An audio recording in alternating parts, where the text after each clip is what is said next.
Reneé, to start with you, you were first cast as Regina George on Broadway at just 19 years old. The rest of, yeah, crazy. The rest of the What? cast, you're the youngest, so I imagine that plays a huge role in how you end up portraying who's meant to be the HBIC of the cast, you know what I mean? Yeah, But absolutely. now with the on-screen Regina, you're one of the only cast members who has this familiarity and knowledge of your character. So I was curious as to how that affected your overall approach and confidence to playing this version of Regina. I mean, I think it definitely takes some of the pressure off, because I'm like, all right, I've done this. I've done this very different way, of course, but like I know the script back and forth, I know the songs back and forth. But I think the most exciting thing was like getting to add new things, right? Like obviously, like we wrote like what ifs for the movie, and I think like being able to write a new song was really great and definitely made it like so exciting for me. Also, I have never written like a musical song before. So yeah, I mean, it was great and challenging in its ways, and also like kind of a breeze in some ways. It was really, really a good little combo. Yeah. And with Chris, so I know there was a time where you passed on playing Aaron Samuels because there was singing involved. Yeah. And you were like, nope, I'm not a singer. But they end up circling back around. They double down on you. This time they give you an audition without singing. So Yeah. how does it feel for you knowing that they sought after you this hard for the part of Aaron Samuels? I was blessed. I mean, I'm not gonna sing for an audition really unless I don't know what it would take. I just don't want to do that to people. I wouldn't book it, and I didn't think too much of it when I passed on it, But then my agent called me and it said some sweet things that sort of gave me hope. And you usually don't get hope when you're auditioning for things. But she was like, casting came back around, and I was like, casting? I don't know. They don't know me. Like, do they? Slay. So it's flattering. I mean, it's incredibly flattering to even be thought of, And of course, I still audition and stuff, but crazy. Yeah, you crushed it. Reneé, I think you might have fun with this. I was curious if you thought about Regina's big three at all, being that you are an astrology girly like me. I feel like she's just kind of me, except not a Pisces moon. I'm a Capricorn and a Gemini rising and a Pisces moon, so I would say that she's a Capricorn sun, Gemini rising, and maybe like a Scorpio moon, Sagittarius moon. Love that. Yeah. Okay, so quickly before you guys have to go, who would you say, kind of on that same note, who would you say is the most like their character? Tina is a good answer. Tina for sure. Yeah, she is Miss Norbury. That is a solid answer in there, mother. Thank you both so much. You crushed it. Thank you so much. I appreciate it. The funny thing about plastic in this movie is that it can take on many different forms, from the name of the Mean Girl group to the crown that Cady snaps, saying it's just plastic. But something else about plastic is that it can last for a very long time. So I was curious about how you reflect on the major role that you all play in the Mean Girls brand, which has proven that, like plastic, it continues to live on for a very long time. Yes, I love that movies live for a very long time, and I don't so much love that plastic lasts for a very long time. But I think Mean Girls is so timeless because of Tina's writing and because the honesty in the movie and the themes about not fitting in, about trying your best to like be someone you're not, and then realizing that actually doesn't quite work for you. Those themes are so relevant, and it comes from like a deep want to feel loved and seen, and that never goes away. So I think that's why Mean Girls is so timeless, why it will hopefully last forever. And to be a part of that legacy means a lot to me. It's a movie I grew up loving, so I feel very privileged and honored to be a part of it. Jaquel, I was curious with you being sort of the new kid on the block, cinematically, no other way, just cinematically, who did you learn the most from? Honestly, I feel like I can't pinpoint one person because it's such an ensemble-based film and script and musical that I had so many people that I got to work off of. I had so many great scene partners from Tina Fey to Angourie to Ali E to Tim, who came back as Principal Duval.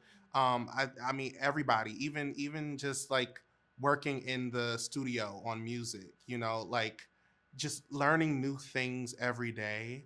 I can't pinpoint one person. A lot of people gave me so much on this project. So it sounds cliche, but truly everybody gave me something. So yeah. But also, I learned a lot from Jaquel. Like, there's always you learn from everyone around you. I learned a lot from you, the way you would like ask questions about specific lines and motivations and like comedic points. Like, so I learned a lot from you as well. And I love that about filmmaking. It doesn't matter, it doesn't matter. You're constantly learning. Yeah. Absolutely. The fan was probably my favorite Oh moment. my God. Please tell me that was your idea. Yeah. Okay. So our hair department, because I'm a very bad sweater, they gave me a fan for in between takes. And while we were sitting there just waiting, I had it. And our director, Arturo, he was like, "Do you want to just snap it?" And I was like, "Why not? Let's give it a go." And it stuck. So yeah. Perfect. Yeah, if you know, you know. If you know, you know. Such a good little addition to the movie. So you guys absolutely crushed it. Ali, I love the fact that there was a last name change in there. Was that really important to you to include?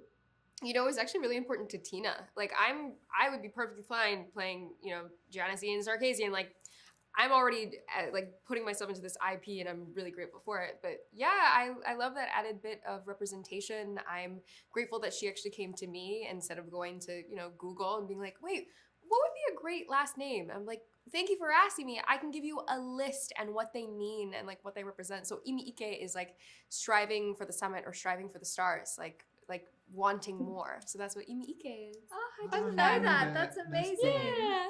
I love that. I was curious as well, so thank you for teaching us about that. Thank you guys so much, and congratulations. Love the movie. Thank you so much. BB in particular, I was curious how it felt for you knowing that Tina Fey quite literally said, "I picked BB once and I saw her and I picked her again without even knowing," referring to the fact that she was your first ever professional scene partner in 30 Rock, and now here you are playing Gretchen Wieners in the 2024 reiteration of Mean Girls. Yeah, it's so surreal. I didn't actually know that until she said that in front of me, like in an interview, and I was like trying to hold it together for the interview because I was like, that is actually the craziest thing I've maybe ever heard. Yeah, I mean, just what a coincidence. That's crazy. So I'm just thankful and grateful that this happened. She's so lovely, and I really do feel so indebted to her. My parents didn't necessarily want me to be an actor at the beginning. It was very much something that I was pursuing by myself. So if I didn't have such a positive experience working with her, I don't think I would have kept acting. I think that probably would have just been my one thing and I would have been done. And luckily, that's not what happened. I met her and had the best day ever and felt inspired to continue on in acting. So 10 years later, I mean, I feel lucky that I've been working throughout this whole time. And yeah, I really owe that to her. So it was a magical sort of like full circle moment. Yeah, absolutely. So exactly, such a full circle moment. Avantika, I was curious with you, which scene of your 04 Karen stood out to you to help you with getting in the mindset of knowing how to play this 2024 version of Karen? I think like Amanda's like delivery and like portrayal of Karen in general is so like wholesome and sweet and wonderful, and I think especially encapsulated in the scene where she's like, "Do you want to do something fun? Do you want to go to Taco Bell?" And like I think like that is so sweet, and like it just felt like a child when they know their like parent is like struggling and they're like do you want to do like trying their best to like, you know, like do you want to do something fun? And like I don't know, that scene like really, I think watching that scene like kind of helps me get into the mindset of Karen and like what a pure place she always comes from. That's such a great point. She's just there to like lift your spirits up. Yeah. Yeah.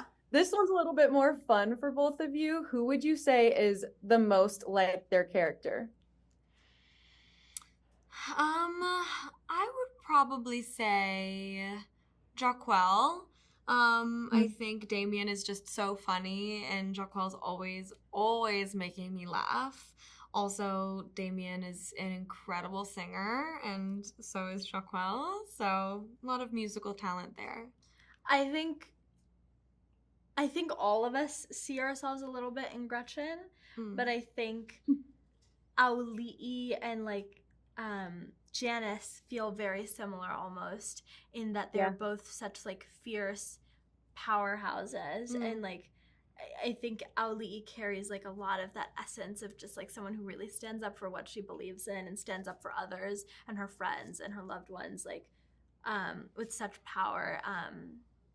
But I think she really like she feels very true to that in person. And you can definitely see that in both of them. Thank you ladies so much and congratulations. Thank you so much.